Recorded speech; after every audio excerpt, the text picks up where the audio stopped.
It was one of those beautiful autumn mornings in London when the air feels crisp and fresh. The sun was just starting to break through the clouds over Buckingham Palace, and everything looked picture perfect. Inside the palace grounds, the Queen's Guard stood in their famous red uniforms, those tall bearskin hats sitting perfectly on their heads. These weren't just any soldiers. These were some of the most disciplined, well-trained guards in the entire world. Among them stood Sergeant Thomas Bennet. He'd been doing this job for 15 years now. 15 long years of standing perfectly still, no matter what happened around him. Rain, snow, blazing summer heat, tourist cameras flashing in his face, people trying to make him laugh or move. He'd seen it all. His uniform was always spotless, his boots polished until you could see your reflection in them. His record was perfect. Not a single complaint, not one mark against his name. That morning, Thomas had woken up at 5 o'clock just like he did every day. He'd carefully pressed his uniform, making sure every crease was exactly where it should be. He'd polished his boots until his arms ached. He'd checked every button, every strap, every detail. Because that's what the job required. Perfection. Nothing less would do. The other guards respected Thomas. The younger ones looked up to him. He wasn't just good at his job, he was one of the best. When new recruits joined, their officers would point at Thomas and say, "See that man? That's what a real guard looks like. That's what you should aim to be." But that morning, something felt different. Thomas couldn't quite put his finger on it. Maybe it was the way the officers were acting a bit more nervous than usual. Maybe it was the extra staff members walking around. Whatever it was, there was a tension in the air that hadn't been there before. Queen Camilla was coming for her inspection. This wasn't unusual. The royals often inspected the guards. It was part of the tradition, part of the ceremony that made the British monarchy so famous around the world. Usually, these inspections were quick and formal. The royal would walk down the line, maybe make a comment or two, and that would be it. Nothing to worry about. Thomas had been through dozens of these inspections. Probably hundreds, actually. He knew exactly what to expect. Stand perfectly still, eyes forward. Don't move a muscle. Don't blink more than necessary. Don't react to anything. That was the job. That was what made the Queen's Guard so legendary. People came from all over the world just to try and make these guards smile or flinch. They never succeeded. As the morning went on, the palace became busier. Staff members rushed around making final preparations. Officers barked last-minute instructions. Everything had to be absolutely perfect. The guard lineup was checked and rechecked. Every uniform was inspected by superior officers before the Queen would even arrive. When Thomas took his position in the line, he felt confident. He'd done everything right. His uniform was immaculate. His boots gleamed in the morning sun. His posture was perfect. There was nothing to worry about. He'd stand there, the Queen would walk past, maybe nod approvingly, and then the day would continue as normal. The palace gates opened, and Queen Camilla's car pulled through. Thomas could hear it but didn't move his eyes to look. That wasn't allowed. He stared straight ahead, his face showing absolutely no expression. Years of training had taught him how to become almost like a statue, how to breathe so quietly that people standing right next to him couldn't tell, how to ignore itches, cramps, discomfort, how to just be still. Queen Camilla stepped out of the car and the inspection began. Thomas could hear her footsteps on the gravel getting closer. He could hear the murmur of voices as she spoke to the officers accompanying her. He could sense the entourage moving down the line of guards, stopping here and there to make comments. What Thomas didn't know was that Queen Camilla was in a particularly critical mood that day. Maybe she'd had a difficult morning. Maybe she was stressed about other royal duties. Maybe she just wanted to assert her authority. Whatever the reason, she wasn't just walking and nodding like usual. She was looking for problems. Looking for anything that wasn't absolutely perfect. The other guards could sense it too. As she moved down the line, her comments were sharper than usual. More critical. One guard's hat was adjusted roughly. Another was told his stance wasn't quite right. The officers accompanying her looked uncomfortable, exchanging worried glances with each other. And then she reached Thomas. He felt her stop in front of him. Felt her eyes examining every inch of his uniform. In all his years of service, Thomas had never felt nervous during an inspection. But something about this moment felt wrong. The air felt heavy. Time seemed to slow down. Queen Camilla stood there for what felt like forever. though it was probably only 30 seconds. Thomas kept his eyes forward, his face expressionless, his breathing steady. But inside his mind was racing. What was she looking at? Had he missed something? Was there a problem he hadn't noticed? The other guards remained perfectly still, but every single one of them was aware that something unusual was happening. The officers knew it too. Palace staff members who had been walking past had slowed down, sensing that this wasn't a normal inspection anymore. Something was about to happen. Something that would change everything. And Sergeant Thomas Bennett, standing there in his perfect uniform with his perfect record, had no idea that his entire career was about to be tested in a way he never could have imagined. The moment hung there, suspended in time as Queen Camilla prepared to speak. The words that were about to come out of her mouth would set off a chain of events that would shock the entire palace, challenge centuries of protocol, and become one of those stories that people would whisper about for years to come. But in that moment, all Thomas could do was stand there and wait, maintaining the perfect stillness that had defined his entire career, completely unaware that everything was about to change. Queen Camilla's eyes had locked onto something. Thomas could feel her gaze traveling down from his hat, past his face, down his uniform, and finally stopping at his boots. His perfectly polished boots that he'd spent almost an hour working on that morning. The boots that had always passed every inspection without a single comment. Then she spoke. Her voice wasn't quiet or private. It was loud, clear, meant to be heard by everyone around. "What is this?" Thomas remained still, eyes forward. He didn't respond. Guards weren't supposed to respond during inspections. That was the rule. That had always been the rule. Queen Camilla bent down slightly, pointing at his left boot. "There, do you see that?" One of the officers accompanying her leaned in to look. Thomas still couldn't move his eyes to see what she was pointing at. But his mind raced. What could possibly be wrong? He'd checked those boots a dozen times that morning. "A scuff mark," Queen Camilla announced, straightening up. "Right there on the toe." The officer examining the boot squinted. If there was a mark, it must have been incredibly small. Almost invisible. The kind of tiny imperfection that happens when you actually do your job instead of just standing around looking pretty. But Queen Camilla wasn't finished. Not even close. "This is precisely the kind of sloppiness that tarnishes the reputation of the crown," she said, her voice carrying across the courtyard. "The Queen's Guard is supposed to represent the very best of British military tradition. And yet here we have boots that look like they've been through a mud puddle." Thomas felt his jaw tighten slightly, but he forced himself to relax. Stay calm, stay still. This would pass. It had to pass. Several palace staff members had stopped what they were doing. They were pretending to be busy, but everyone was watching now. Everyone was listening. This wasn't normal. Royal inspections were usually dignified, polite affairs. This was something else entirely. One of the younger guards standing 3 positions down from Thomas felt sweat beginning to form on his forehead. He'd only been in the Guard for 6 months, and he'd never seen anything like this. His own boots suddenly felt like they might not be perfect enough. What if she came to him next? Queen Camilla took a step back, looking Thomas up and down again. "How long have you been in service?" she asked. Thomas knew he shouldn't answer. The protocol was clear, but when a member of the royal family asks you a direct question, what are you supposed to do? He made a split-second decision. 15 years, Your Majesty," he said, his voice steady and respectful. 15 years, she repeated, as if the number itself was offensive. 15 years, and you still haven't learned the basic importance of proper uniform maintenance? The officer standing next to Queen Camilla looked deeply uncomfortable. He knew Thomas Bennett. Everyone in the Palace Guard knew Thomas Bennett. The man was a legend. His record was spotless. There had to be some kind of mistake here, but the officer couldn't say anything.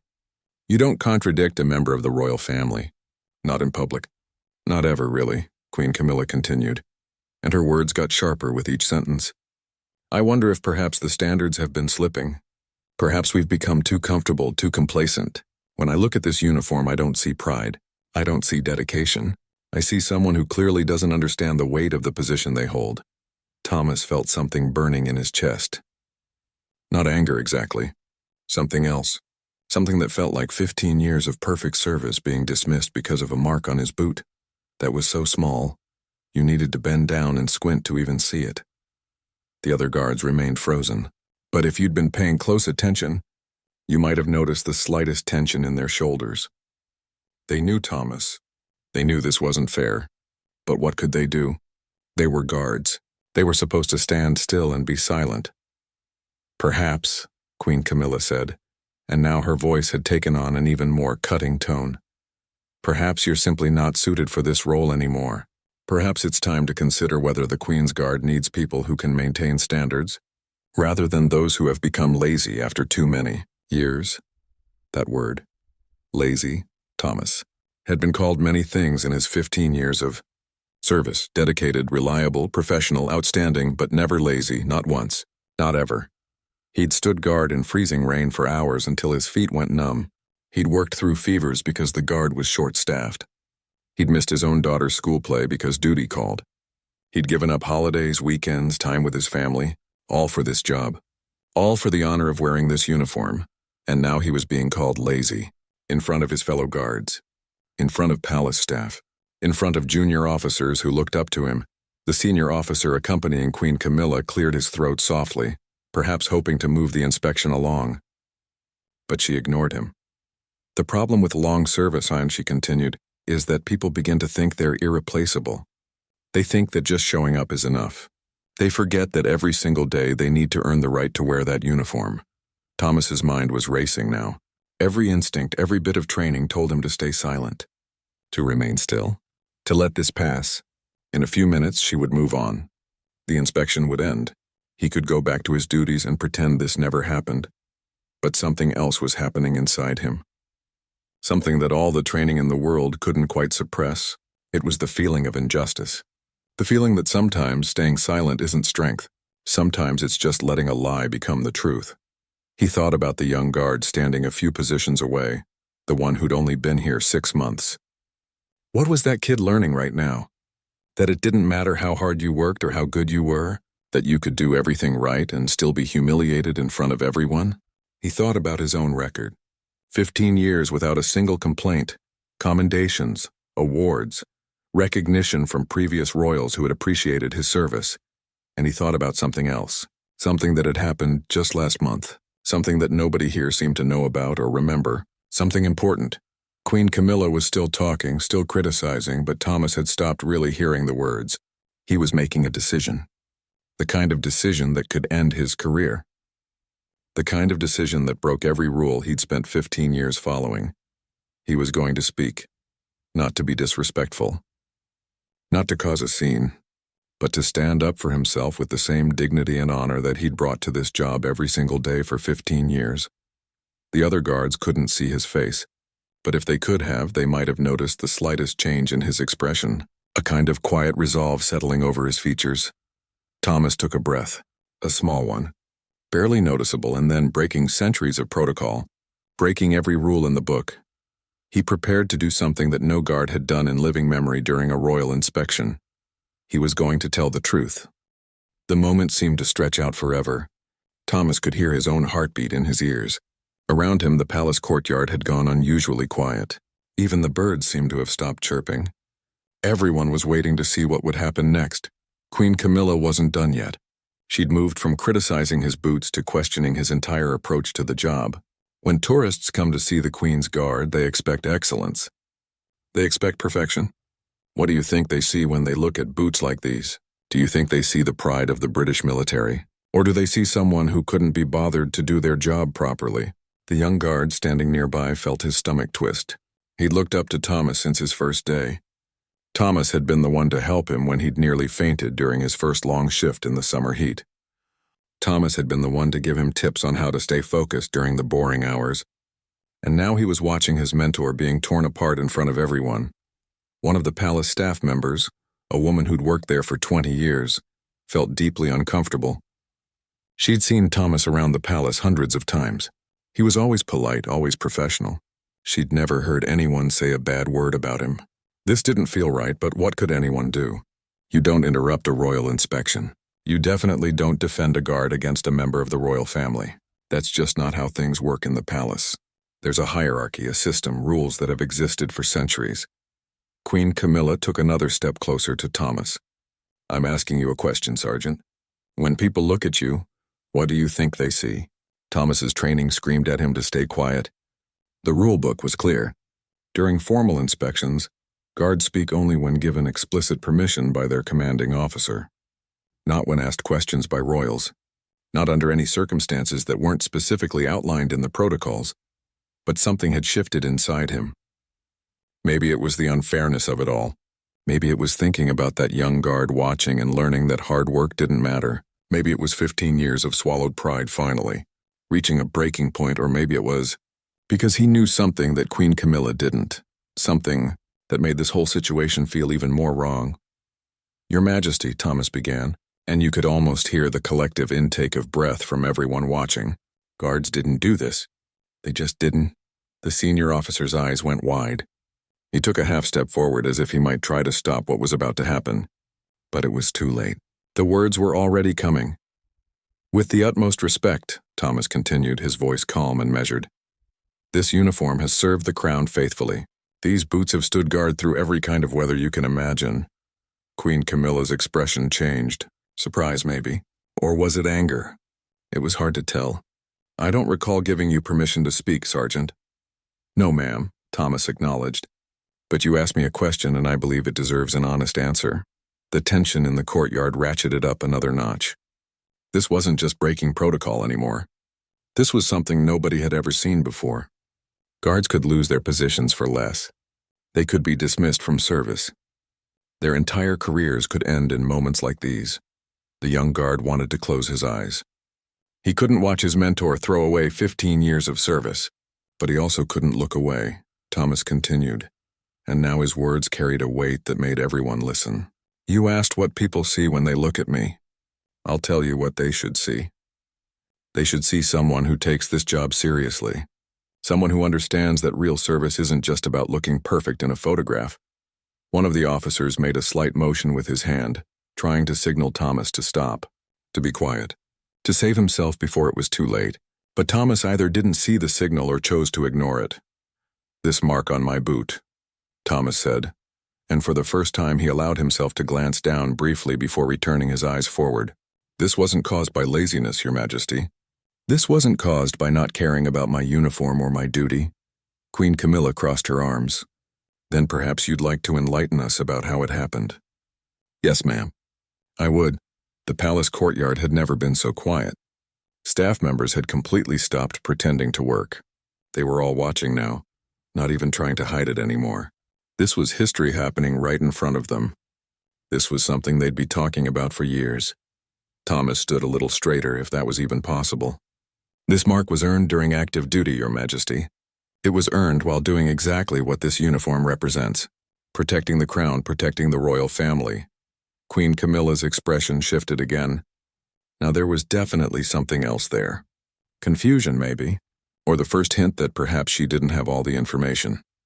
"Last month," Thomas said, "there was an incident during a royal event. Most people don't know about it because it was handled quietly. That's how these things work. We deal with problems before they become public knowledge." The senior officer's face had gone pale. He knew what Thomas was talking about. Only a handful of people in the palace knew. It had been kept very quiet, very controlled, and now Thomas was about to reveal it. "There was a security concern," Thomas continued. "A situation that required immediate action. I was pulled from my regular post to assist. That night I spent 6 hours in areas of the palace that aren't exactly pristine. I was focused on doing my job, on making sure everyone was safe, not on whether my boots would pass inspection the next day." Queen Camilla had gone very still. The officers around her exchanged glances. This was information that clearly hadn't been shared with her. Thomas wasn't done. "These boots have protected members of your family, ma'am. They've stood between potential threats and the people inside these walls. And yes, they show wear. They show the reality of real service, not just ceremonial service." The young guard felt something swelling in his chest. Pride, maybe, or hope. His mentor wasn't just defending himself. He was defending what it really meant to be a guard. Not just standing still and looking good for tourists, but actually protecting people. One of the palace staff members, the woman who'd felt uncomfortable earlier, found herself fighting back tears. She'd worked there for 2 decades and had never heard anyone speak to royalty like this. But more importantly, she'd never heard anyone speak such obvious truth. Queen Camilla seemed to be processing what she'd just heard. The anger in her expression had faded, replaced by something harder to read. Around her, the officers were looking at each other nervously. This situation had gone completely off script. Thomas took a breath. He'd already broken protocol. He'd already said things that could end his career. But if he was going down, he was going down having said everything that needed to be said. "I've served under 3 monarchs," he said quietly. "I've stood guard at state funerals where the entire world was watching. I've been present at royal weddings. I've handled situations that could have made international headlines if they'd gone wrong. Every single day for 15 years I have chosen duty. I have chosen service. I have chosen to put the crown before my own comfort." He paused just for a moment. "So yes, Your Majesty, my boots have a scuff mark. But that mark represents something real. It represents actual service, not just the appearance of it." The silence that followed was absolute. Nobody moved. Nobody breathed. The entire palace seemed to be holding its breath, waiting to see what would happen next. Queen Camilla stood there, her expression unreadable. The officers waited for her response. The guards remained frozen. The staff watched in fascination and fear, and Thomas, having said everything he needed to say, simply stood at attention and waited for whatever consequences were coming his way. The silence stretched on for what felt like minutes but was probably only seconds. Thomas could feel every eye in the courtyard on him. He'd just done something unthinkable. He'd spoken back to a member of the royal family during a formal inspection. He'd broken one of the most sacred rules of his position, but strangely, he didn't feel afraid anymore. He felt something else, something like relief.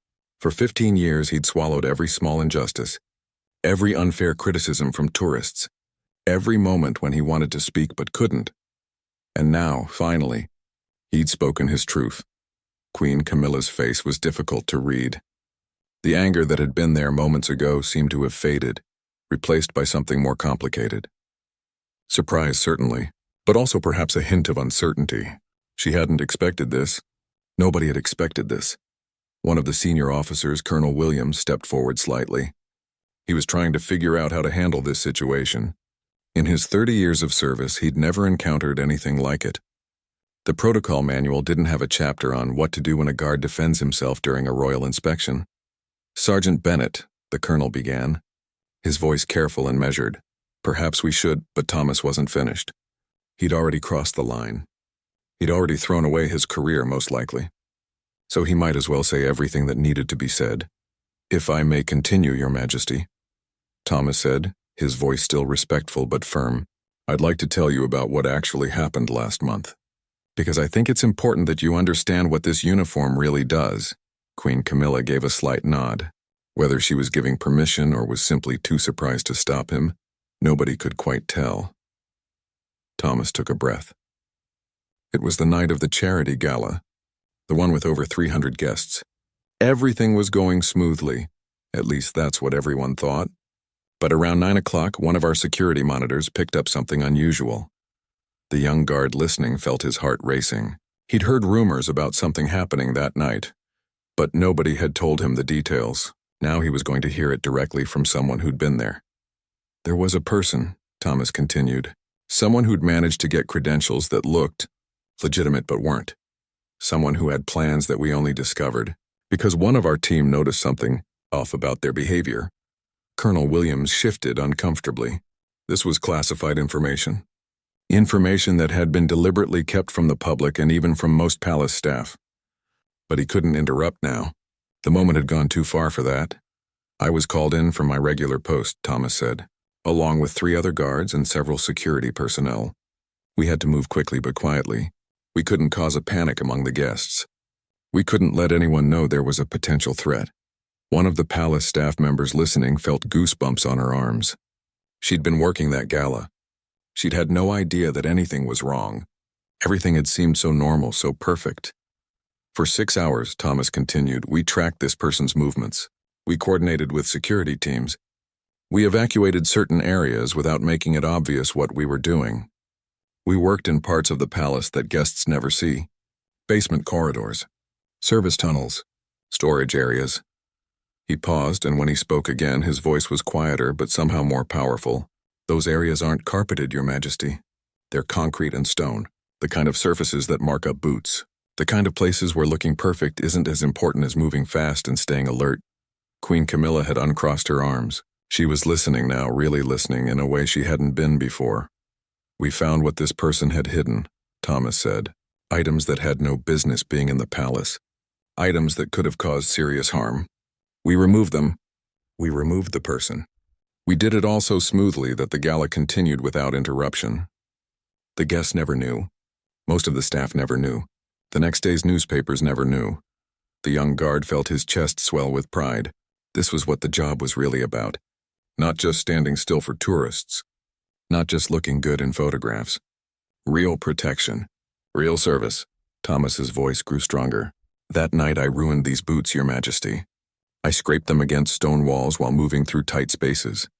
I knelt on concrete floors while securing areas.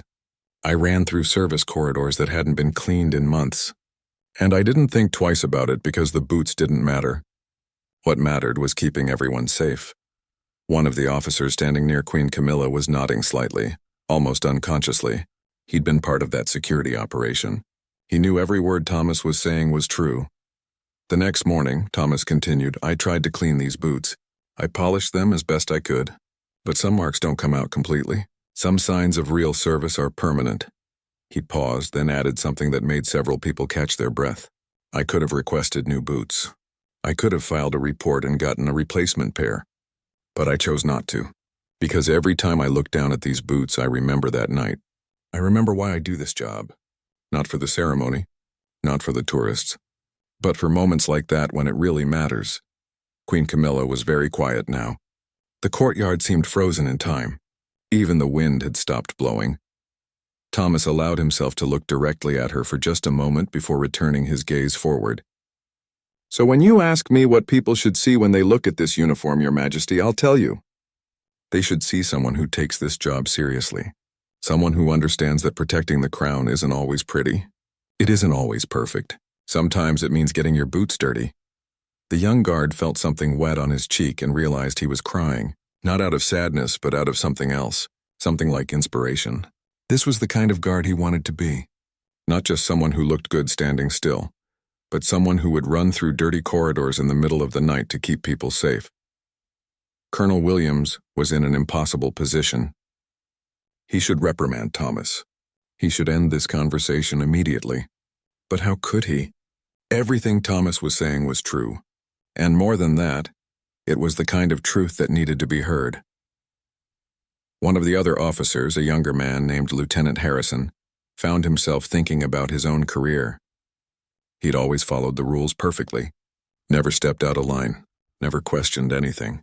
But watching Thomas stand there speaking his truth with dignity and respect, he wondered if maybe sometimes following the rules wasn't enough. The palace staff member who'd felt uncomfortable earlier was now fighting back tears too. She'd worked in the palace for 20 years and had never seen anything like this. She'd never seen someone speak truth to power with such grace and courage. Thomas wasn't done yet.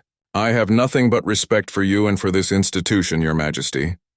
I've dedicated 15 years of my life to serving the crown. But respect doesn't mean accepting unfair criticism without response. Respect doesn't mean letting my service be called lazy when I know the truth of what I've done." Queen Camilla's expression had completely changed now. The sharpness was gone. The criticism was gone. In its place was something that looked almost like respect. Or maybe it was recognition. Recognition that she'd made a mistake. That she'd judged without knowing all the facts. "These boots have stood in rain and snow," Thomas said, his voice carrying across the silent courtyard. "They've stood through ceremonies that lasted hours. They've carried me through emergency situations. They've walked thousands of miles in service to the crown. And yes, they have a scuff mark. But I wear that mark with honor because I earned it doing exactly what this uniform is meant to do." He took a breath. "I don't regret speaking up, Your Majesty. If this cost me my position, so be it. But I couldn't stand here and let my 15 years of service be dismissed. I couldn't let that young guard over there learn that hard work doesn't matter. That doing the right thing doesn't matter. Because it does matter. It has to matter." The silence that followed was different from before. It wasn't tense or uncomfortable. It was thoughtful, reflective. Everyone in that courtyard was processing what they'd just heard, processing what it meant. And Thomas, Having finally said everything that needed to be said, stood at attention and waited for whatever would come next.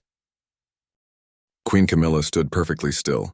For the first time since the inspection had begun, she seemed unsure of what to say. The confidence and authority she'd carried earlier had shifted into something else. Something more thoughtful, more uncertain. Colonel Williams cleared his throat. He knew he needed to verify Thomas's story, even though he already knew it was true. He'd been part of the operation himself, coordinating from the command center while Thomas and the others worked in the field. "Your Majesty," the colonel said carefully, "if I may, what Sergeant Bennett is describing did indeed take place. It was a classified security operation conducted on the night of the September charity gala." Queen Camilla turned to look at him. "And why was I not informed of this?" The colonel chose his words carefully. The decision was made at the highest levels to keep the incident contained. Only essential personnel were briefed. The concern was that wider knowledge might compromise future security protocols. In other words, they hadn't told her because they didn't think she needed to know. That realization hung in the air between them. Lieutenant Harrison, standing nearby, pulled out his phone discreetly. He opened a secure app that only palace security personnel had access to. After a few taps, he found what he was looking for: the incident report from last month. He scrolled through it quickly, his eyes scanning the details. There it was, listed among the personnel who'd responded to the security alert. Sergeant Thomas Bennett. Hours of service 6. Areas covered: basement corridors, service tunnels, north wing storage facilities. Commendation recommended, yes. Harrison looked up from his phone, his expression troubled. Thomas wasn't just telling the truth. He was actually underselling what had happened. The report described him as instrumental in the successful resolution of a potential security threat. The young guard who'd been watching all of this happen was putting pieces together in his head. He remembered that night now. He'd been on regular duty at the main gate. He'd wondered why Thomas wasn't at his usual post. Someone had told him Thomas was on special assignment, but nobody had explained what that meant. Now it made sense. While he'd been standing at the gate watching guests arrive in their fancy cars, Thomas had been crawling through dusty corridors, tracking down a potential threat. And the next day, Thomas had showed up for his regular shift like nothing had happened. No complaints, no demands for recognition. Just back to work as usual. One of the palace staff members, the woman who'd worked the gala that night, felt her stomach turn. She'd been so focused on making sure the flower arrangements looked perfect and the champagne glasses were filled. She'd had no idea that just floors below her, guards were dealing with a genuine security threat. The thought of what could have happened made her feel sick. Queen Camilla turned her attention back to Thomas. Her expression had softened considerably, but there was also something else there. Perhaps embarrassment. Perhaps regret. "Sergeant Bennett," she said, and her voice was different now. Quieter, less sharp. "Why didn't you mention this earlier?" "When I first commented on your boots?" Thomas kept his eyes forward, maintaining his professional stance even as he spoke. "With respect, Your Majesty, I didn't think I should have to. A guard service record should speak for itself. And beyond that, the operation was classified. I wasn't certain how much I was permitted to reveal, even to defend myself." It was a diplomatic answer, but everyone there understood what he was really saying. He shouldn't have had to defend himself at all.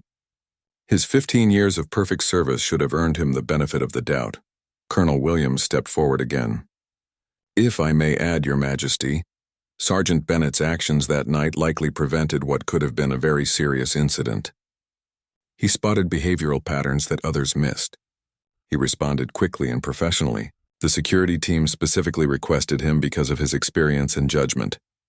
Queen Camilla nodded slowly, processing this information. Around her, the officers and staff were all thinking the same thing. This inspection had gone terribly wrong. What had started as a routine check had turned into a public humiliation of one of their best guards, based on incomplete information. The Lieutenant Harrison spoke up, something he normally wouldn't dare to do during a royal inspection.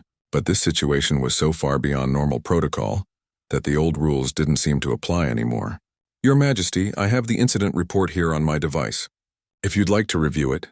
Queen Camilla glanced at the phone he was holding out, then back at Thomas. "That won't be necessary, Lieutenant. I believe I'm beginning to understand the situation." She took a few steps away, then turned back. The entire courtyard was watching her, Every guard, every officer, every staff member who'd stopped to witness this unprecedented moment.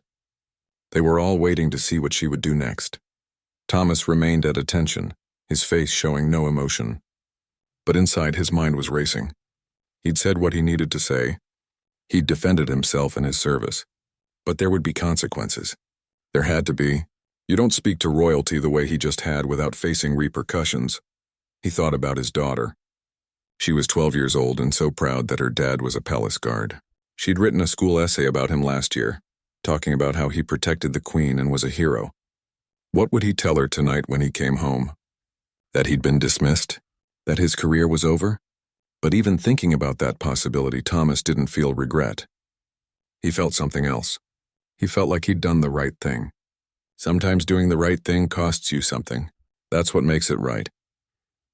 The young guard was watching Queen Camilla's face, trying to read what she was thinking. He'd only been in the guard for 6 months, but he was learning quickly that palace life was complicated. There were rules and traditions and protocols that went back hundreds of years, but there were also human beings trying to navigate those rules, and sometimes maybe those rules needed to be challenged. One of the older staff members, a man who'd worked in the palace for almost 40 years, was thinking about all the things he'd seen over the decades. He'd seen guards come and go. He'd seen royal inspections and ceremonies and all sorts of official functions. But he'd never seen anything like this. Never seen a guard stand up for himself with such dignity. Never seen such obvious truth spoken in the face of power. Queen Camilla seemed to come to a decision. She turned back to Thomas, and when she spoke, her voice carried across the silent courtyard. "Sergeant Bennett, you mentioned that you've served under 3 monarchs." "Yes, Your Majesty." "And in those 15 years, have you ever spoken out of turn during an inspection before?" Thomas didn't hesitate. "Never, Your Majesty." "Then why now? Why break protocol today?" Thomas considered the question. He could give a safe answer. He could say something diplomatic. But he'd already crossed the line. He might as well continue being honest, because today felt different, Your Majesty. Today felt like the kind of moment where staying silent would be worse than speaking up. Today felt like one of those times when doing the technically correct thing would actually be the wrong thing. Queen Camilla nodded slowly. "And you were willing to risk your career for that?" "I was." "I am." She studied him for a long moment. "Why? Why throw away 15 years over a criticism about boots?" Thomas finally allowed himself to look directly at her again. "Because it wasn't really about boots, Your Majesty. It was about whether service matters. Whether doing the right thing matters. Whether a lifetime of dedication means anything, or if we're all just judged by whatever someone sees in a single moment." The young guard felt tears starting again. He'd remember this moment for the rest of his life. This was what courage looked like. Not the absence of fear, but doing what's right even when you're afraid.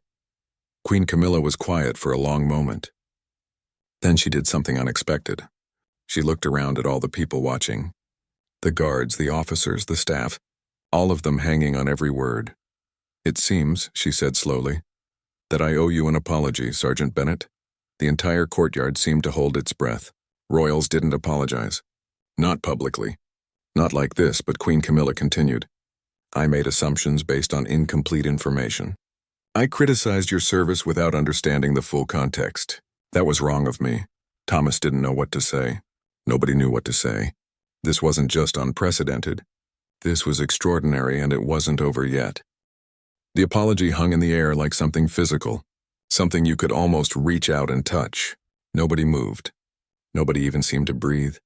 A member of the royal family had just apologized to a guard, in public, in front of dozens of witnesses. The young guard felt his knees go weak.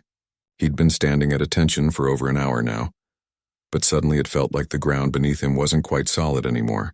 Everything he thought he knew about how the palace worked, about hierarchy and protocol and the way things were supposed to be, had just been turned upside down. Colonel Williams blinked several times, as if trying to make sure he was really seeing and hearing what he thought he was seeing and hearing. In his 30 years of service through 3 different monarchs, he'd never witnessed anything remotely like this. Royals simply didn't apologize to staff. It wasn't how things were done. It wasn't how things had ever been done.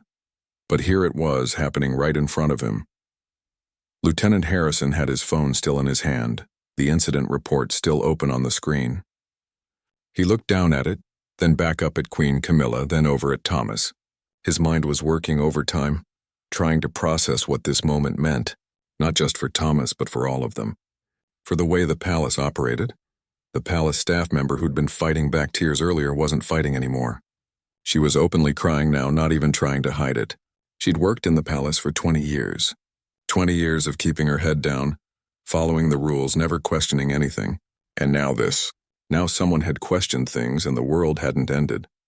In fact, something beautiful was happening instead. Another staff member, a younger man who'd only been working there for 2 years, pulled out his phone. Not to record anything, that would be completely inappropriate, but to text his girlfriend who also worked in the palace, in the kitchens. "You won't believe what's happening at the inspection," he typed quickly. "Tell everyone to come to the courtyard if they can." Word was already spreading through the palace like wildfire. Staff members were whispering to each other in hallways. Kitchen workers were pausing their prep work to listen as someone described what they'd heard from someone else. Housekeepers were stopping their cleaning to pass along the incredible news. A guard had spoken back to Queen Camilla during an inspection, and she had apologized to him. Back in the courtyard, Thomas still stood at attention, though his mind was reeling. He'd prepared himself for dismissal, for the end of his career, for humiliation and disgrace. He had not prepared himself for an apology. He hadn't even considered it as a possibility. "Your service record speaks for itself," Queen Camilla continued, her voice carrying clearly in the quiet courtyard. "And I should have taken that into account before making assumptions." One of the senior officers, a man who'd worked alongside Thomas for years, felt something tight in his chest loosen. He'd been so worried about his friend, about what this confrontation would mean for Thomas's career and family.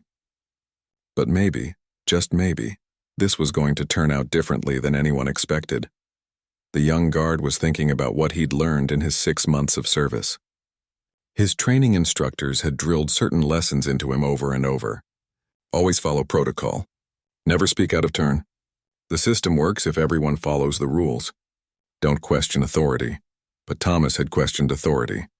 He'd broken protocol, and instead of being punished, he was being vindicated. What did that mean? Did it mean the instructors were wrong? Or did it mean that sometimes, very rarely, breaking the rules was exactly what you were supposed to do? More staff members were arriving at the courtyard now, drawn by the whispers and messages spreading through the palace. They stood at the edges trying to look like they had legitimate reasons to be there, but really just wanting to witness this historic moment. A housekeeper who'd cleaned Thomas's quarters before stood near the back of the growing crowd. She'd always thought he seemed like a good man. His room was always tidy when she arrived. He always left a polite note thanking her for her work. Once, when she'd been feeling ill, he'd noticed and had brought her a cup of tea from the guard's break room. Small kindnesses that nobody else would ever know about. Now she was watching him stand there, having just defended himself and his service with such dignity, and she felt proud. Proud to work in the same place as someone like that. A kitchen worker, a woman in her 50s who'd been at the palace for decades, was remembering a winter night 3 years ago. There had been a massive snowstorm, and she'd stayed late finishing preparations for an event the next day. When she'd finally left well after midnight, she'd been nervous about walking to the bus stop in the dark and snow. Thomas had been finishing his shift and had walked with her, making sure she got safely to her bus. He'd never mentioned it again. Just a small act of kindness that he probably didn't even remember, but she remembered. And now, watching him face this situation with such courage, she understood something. True character wasn't about the big moments. It was about all the small moments that led up to the big ones. Thomas had been building this courage his entire career, one small act of integrity at a time. Lieutenant Harrison was thinking about his own career trajectory.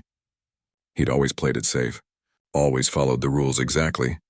He'd thought that was the path to success. But watching Thomas, he realized that maybe success wasn't just about following rules. Maybe it was about knowing when the rules served their purpose and when they didn't. Colonel Williams was having similar thoughts.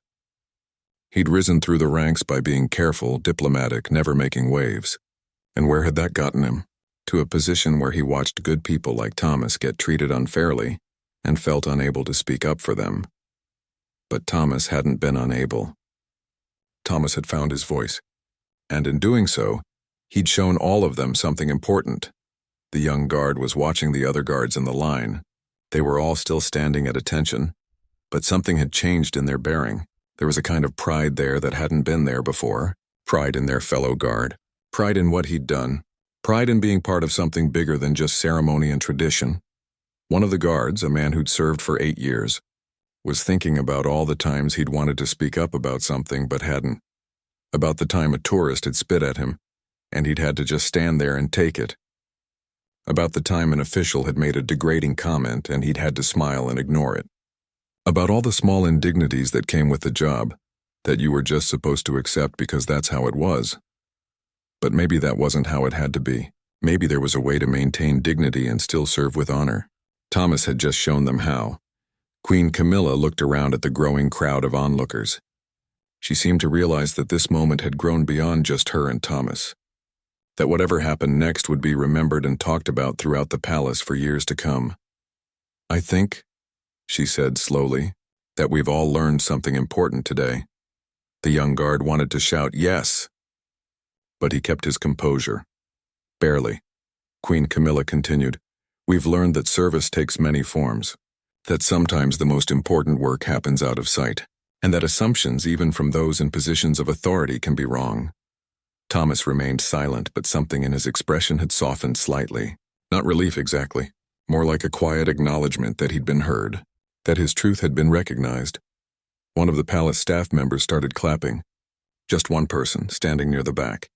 Then another joined in. Then another. Within seconds, the entire courtyard was filled with applause. The guards in formation couldn't clap. That would be breaking protocol. But if you looked closely, you could see the slight change in their expressions, the smallest hint of smiles, the quiet pride in their eyes. Colonel Williams felt his own hands coming together in applause before he even realized what he was doing. He who never broke protocol, who always maintained strict professional boundaries, was clapping for one of his guards in the middle of a royal inspection. The young guard felt tears streaming down his face now, and he didn't even care who saw. This was the most beautiful thing he'd ever witnessed. This was what service should look like. Not just blind obedience, but courage and integrity and the willingness to stand up for truth. Queen Camilla raised her hand, and the applause gradually died down. But the energy in the courtyard remained electric. Everyone knew they'd witnessed something extraordinary, something that would be talked about in whispered conversations and eventually in louder ones, something that might even change how things worked in the palace at least a little bit. And Thomas, standing at the center of it all, finally allowed himself to take a deep breath. He didn't know what would happen next, but for the first time since the inspection began, he felt like maybe, just maybe, everything was going to be all right.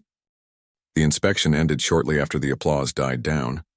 Queen Camilla finished walking the line of guards, though her comments were considerably more measured and respectful than they'd been at the beginning.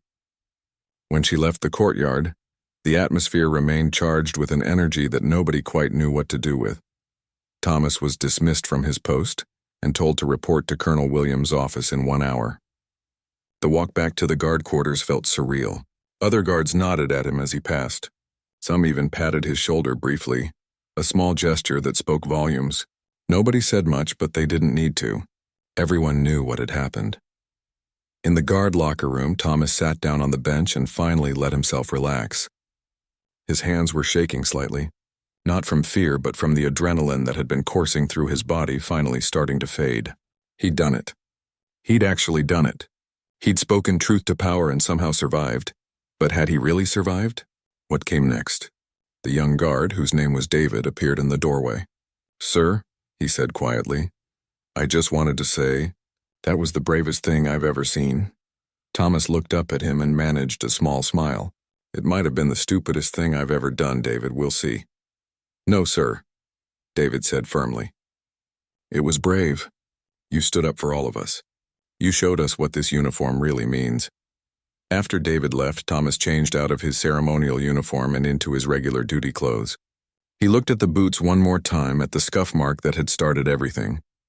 Such a small thing, such an insignificant mark, and yet it had revealed something much bigger. Meanwhile, throughout the palace, emergency meetings were being called. In a conference room on the 3rd floor, senior palace officials gathered with worried expressions. This wasn't just about one guard and one inspection anymore. This was about protocol, tradition, and how the palace operated. Lord Ashworth, the palace's chief administrative officer, sat at the head of the table. He was a thin man in his 60s who'd spent his entire career managing the delicate balance between royal tradition and modern reality. And this situation was testing every bit of his diplomatic skills. "Gentlemen," he began, "we have a situation that requires careful handling." Colonel Williams was there, along with Lieutenant Harrison and several other senior officers. Also present were representatives from the palace's legal department and public relations team. "Technically," Lord Ashworth continued, "Sergeant Bennett violated protocol by speaking during a royal inspection without permission. The rules on this are quite clear." One of the legal advisors, a woman named Patricia Chen, nodded. "Yes, the regulations state that guards may only speak when directly ordered to do so by their commanding officer, not when addressed by members of the royal family during formal ceremonies. So we should discipline him," one of the younger officers suggested. "Set an example. Show that rules are rules." Colonel Williams's jaw tightened. "And what example would that set exactly? That we punish people for defending themselves against unfair criticism? That we value blind obedience over truth?" "The colonel has a point," Lieutenant Harrison added. "Sergeant Bennett's claims were verified. The incident he described was real. His service record is impeccable. How do we justify punishing someone for stating facts?" Patricia Chen flipped through some documents. "There's also the matter of Queen Camilla's public apology. That changes the situation considerably. If we discipline Sergeant Bennett now, it could be seen as contradicting Her Majesty's judgment." Lord Ashworth rubbed his temples. This was exactly the kind of complicated situation he dreaded. "What about the media? Has any of this leaked yet?" The public relations director, a sharp-eyed man named Gregory Stone, shook his head. "Not yet. But it will. We have dozens of witnesses. Staff members who saw what happened. It's only a matter of time before someone talks to a reporter or posts something online." "Can we control the narrative?" someone asked. Gregory laughed, but there was no humor in it. "Control it? This is the 21st century. By tomorrow morning, there will probably be cell phone videos from staff members circulating on social media. We can't control it. We can only try to manage it." In another part of the palace, Queen Camilla was having her own meeting. She sat in her private office with her personal secretary and chief of staff. The mood was considerably more subdued. "I made a mistake," Queen Camilla said quietly. "I should have been better informed before conducting that inspection." Her chief of staff, Helen Crawford, chose her words carefully. "Your Majesty, the security team should have briefed you about the incident. You can't be expected to know every operational detail." "Perhaps," Queen Camilla said, "but I also shouldn't have been so quick to criticize. I assumed laziness when I should have considered other possibilities." Helen nodded. "The question now is how we move forward. The palace officials are meeting to discuss Sergeant Bennett's future." Queen Camilla looked up sharply. "They're not seriously considering disciplining him, are they?" "Protocol would suggest—" "I don't care what protocol suggests," Queen Camilla interrupted. "The man was defending his honor. His service record is exemplary. I publicly apologize to him. If they punish him now, it makes me look either weak or hypocritical." It was a pragmatic argument, but Helen could tell there was more to it than that. Queen Camilla had been genuinely moved by Thomas's words, by his dignity and courage, by the reality of what his service actually meant. Back in the conference room, the debate was heating up. Some officials argued for strict adherence to protocol. Others argued that the situation was too complex for simple rule following. "What about compromise?" Patricia Chen suggested. "We give him a private reprimand for breaking protocol, but we also commend him for his service during the security incident. We make it clear that while we don't condone breaking rules, we understand the circumstances were unusual." Colonel Williams shook his head. "That's political nonsense. You want to punish him and reward him at the same time? That sends a terrible message. It says we don't actually stand for anything." "Then what do you suggest, Colonel?" Lord Ashworth asked. Williams leaned forward. "I suggest we acknowledge reality. Sergeant Bennett broke protocol, yes, but he did so for legitimate reasons in response to unfair treatment, and his claims were entirely truthful. Queen Camilla herself acknowledged this with her apology. We should honor his service, recognize his courage, and use this as an opportunity to review our procedures." "Review procedures?" someone asked skeptically. "You mean change centuries of tradition?" I mean, make sure our traditions actually serve their purpose, Williams replied. Tradition for tradition's sake is just stubbornness. Our protocols should protect both the institution and the people who serve it. If they're being used to silence legitimate defense against unfair criticism, then maybe they need examining. The room fell quiet. These were radical ideas for an institution built on centuries of carefully maintained tradition. Lieutenant Harrison spoke up, his voice uncertain but determined. I've been thinking about what this means for morale. The guards all know what happened. The staff knows. If we punish Sergeant Bennett, what message does that send? That speaking truth doesn't matter? That your service record means nothing if you step out of line once? Gregory Stone, the PR director, nodded slowly. And that's exactly what the media will say. Palace punishes Hero Guard for defending himself. The headlines write themselves. It would be a disaster. Lord Ashworth sighed heavily. So we're making decisions based on public relations now? We're making decisions based on reality, Gregory replied. The reality is that this isn't 1825. We can't just enforce rules without considering context. The public won't accept it. More importantly, maybe we shouldn't accept it either. Patricia Chen was making notes. If we're not going to discipline him, we need to make a clear statement about why. We need to explain the decision in a way that doesn't undermine protocol entirely, but acknowledges the unique circumstances. There's another consideration, Helen Crawford said, entering the room. Everyone looked up in surprise. The Queen's Chief of Staff didn't usually attend these meetings. Her Majesty has made her position clear. She does not wish to see Sergeant Bennett punished. She believes he acted with honor and dignity, and she respects his service. That changed everything. You could see it in the faces around the table. This wasn't just about protocol anymore. This was about the Queen's explicit wishes. Lord Ashworth nodded slowly. Very well. Then we need to figure out how to honor Sergeant Bennett's service, while also maintaining the integrity of our protocols. We need to thread a very careful needle here. Colonel Williams allowed himself a small smile. Thomas was going to be okay. More than okay, actually. But the question remained. What exactly would happen next? In the guard quarters, Thomas sat waiting. 1 hour had become 2. He knew that meant serious discussions were happening. His future was being decided in rooms he would never see, by people he would never meet. But whatever they decided, he knew one thing for certain. He'd done the right thing. He'd stood up for himself and for what his service really meant. And no matter what happened next, no one could take that away from him. The clock on the wall ticked steadily forward. Any moment now, he'd be called to Colonel Williams's office. Any moment now, he'd learn his fate. 2 days passed. 2 long, uncertain days where Thomas reported for his regular duties but felt like he was walking on eggshells. The other guards treated him like some kind of hero, but he didn't feel like one. He felt tired, uncertain, waiting for the other shoe to drop. The young guard, David, had become something of a shadow to Thomas, following him around during breaks, asking questions about service and duty and courage. Thomas tried to deflect, saying he'd just done what anyone would do. But David didn't believe that. Neither did anyone else who'd witnessed what happened. On the morning of the 3rd day, Thomas received a message. He was to report to the Grand Hall at 2 o'clock that afternoon. Full dress uniform, no other details were provided. Thomas's stomach dropped. The Grand Hall was used for formal ceremonies. Medals were presented there, but so were dismissals, public reprimands. It could go either way. He spent extra time on his uniform that afternoon, polishing every button until it shone, making sure every crease was perfect. And yes, he polished his boots. Those same boots with the scuff mark that had started everything. The mark was still there, faint but visible. He could have replaced the boots. Could have requested new ones, but he didn't. That mark meant something now. At 1:30, Colonel Williams stopped by the guard quarters. Ready, Thomas? As I'll ever be, sir. They walked together through the palace corridors.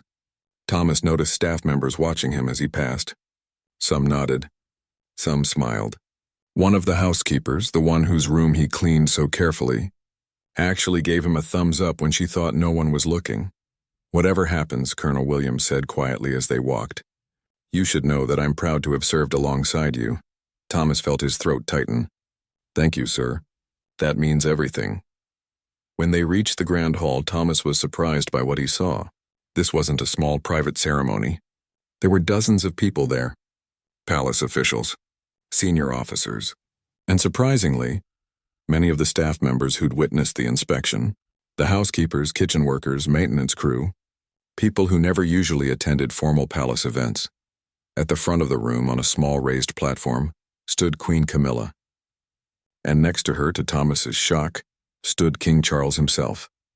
Thomas's heart was pounding so hard he thought everyone in the room must be able to hear it. The king didn't attend minor palace functions. His presence meant this was something significant. Colonel Williams led Thomas to the center of the room, then stepped back. Thomas stood at attention, eyes forward, trying to keep his breathing steady. King Charles stepped forward. His expression was serious but not angry. "Sergeant Thomas Bennett," he said, his voice carrying clearly through the silent hall. "You've had quite an eventful week." "Yes, Your Majesty," Thomas replied. "3 days ago you broke protocol during a royal inspection. You spoke without permission. You contradicted a member of the royal family. By the letter of our regulations, these are serious violations." Thomas felt his stomach sink. This was it. This was the dismissal. All those people watching, all that hope, and it was going to end with him being sent away in disgrace. But King Charles continued. "However, regulations exist to serve a purpose. They're meant to maintain order, dignity, and proper function. They are not meant to silence truth or prevent legitimate defense against unfair criticism." Thomas's eyes widened slightly. Was this going where he thought it might be going? "We've reviewed the incident report from last month," the king said. "We've spoken with the security personnel who worked alongside you. We've examined your 15-year service record. And we've come to a conclusion. The room was so quiet you could hear people breathing. The protocols that prevented you from defending yourself during the inspection are outdated," King Charles said. "They come from an era when questioning authority was seen as inherently disrespectful. But respect is a two-way street. Those who serve the crown deserve to be treated with dignity and fairness."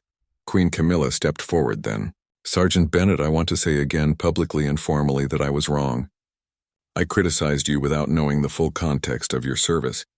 I made assumptions that were unfair. You had every right to defend yourself." Thomas didn't know what to say. He simply nodded, his throat too tight for words. King Charles picked up a small box from a table beside him. "It has come to our attention that your actions last month, during the security incident at the charity gala, were never properly recognized. You and your team prevented what could have been a serious threat. You did so quietly, professionally, and without seeking recognition." He opened the box, revealing a medal. "This is the Royal Victorian Medal, awarded for extraordinary service to the crown. You earned this a month ago. You're receiving it now." The room erupted in applause. Not polite, formal applause. Real, genuine, enthusiastic clapping. The staff members were cheering. Some were crying. The guards who were present stood a little straighter, pride evident in their bearing. Thomas stood frozen as King Charles pinned the medal to his uniform. He'd spent 15 years serving, never expecting recognition like this, never even imagining it. But the king wasn't finished. "Additionally, we're promoting you to staff sergeant, effective immediately. And we're creating a new position within the palace guard. We need someone to help train the next generation. Someone who understands that real service isn't just about following rules, but about knowing when and how to do what's right." Thomas felt tears starting to form in his eyes. He blinked them back, trying to maintain his composure. "You'll be our new training coordinator," King Charles continued. "You'll help teach young guards not just the protocols and procedures, but the judgment and integrity that make those protocols meaningful." Queen Camilla spoke again. "We're also reviewing our inspection procedures. Guards should have a formal process for addressing concerns about their treatment. What happened to you shouldn't happen to anyone else." The applause continued. Thomas looked out at the crowd and saw David, the young guard, with tears streaming down his face. Saw Colonel Williams standing proud and tall. Saw the housekeeper who'd given him the thumbs up, now clapping so hard her hands must hurt. Saw all the people who'd believed in him, who'd hoped for this outcome, who'd witnessed his moment of courage and wanted to see it honored rather than punished. "Do you accept this position, Staff Sergeant Bennett?" King Charles asked. Thomas's voice was rough with emotion when he finally spoke. "Yes, Your Majesty. It would be my greatest honor." Later that evening, after the ceremony ended and the formalities were done, Thomas found himself in the guard break room. David and several other guards were there, along with some of the staff members who'd attended. "You know what the best part is?" David said, his young face shining with enthusiasm. "Now when I tell people why I became a guard, I can tell them about you. About what real service looks like." An older guard named Peter, who'd been in service almost as long as Thomas, raised his teacup. To Thomas, who reminded us all why we're really here. They all raised their cups. To Thomas. Thomas looked around at these people. His colleagues. His friends. The people who'd supported him through the scariest moment of his career. "I didn't do anything special," he said quietly. "I just told the truth." "That's exactly what made it special," Peter replied. "The truth isn't always easy, but it's always worth it." The housekeeper who'd been at the ceremony had brought cake from the kitchen. "The head chef made this special when he heard the news," she said, setting it on the table. "He says any man brave enough to stand up to royalty deserves cake." They laughed and talked late into the evening. Stories were shared, memories retold. The incident that had seemed so frightening just days ago was already becoming legend. The story would be told to new guards for years to come. The day one guard spoke truth to power and changed everything. When Thomas finally made it home that night, his daughter was waiting up for him. She'd heard about what happened, the simplified version that kids hear. "Dad, is it true? Are you a hero?" Thomas knelt down to her level and smiled. "No, sweetheart. I'm just a guard who did his job. Sometimes doing your job means standing up for what's right, even when it's scary." She hugged him tight. "I'm proud of you, Dad." "I'm proud of me too," he said, and realized it was true. That night, as Thomas got ready for bed, he looked at his uniform hanging in the closet. The new metal gleamed in the dim light. The boots sat below, polished but still bearing that small scuff mark.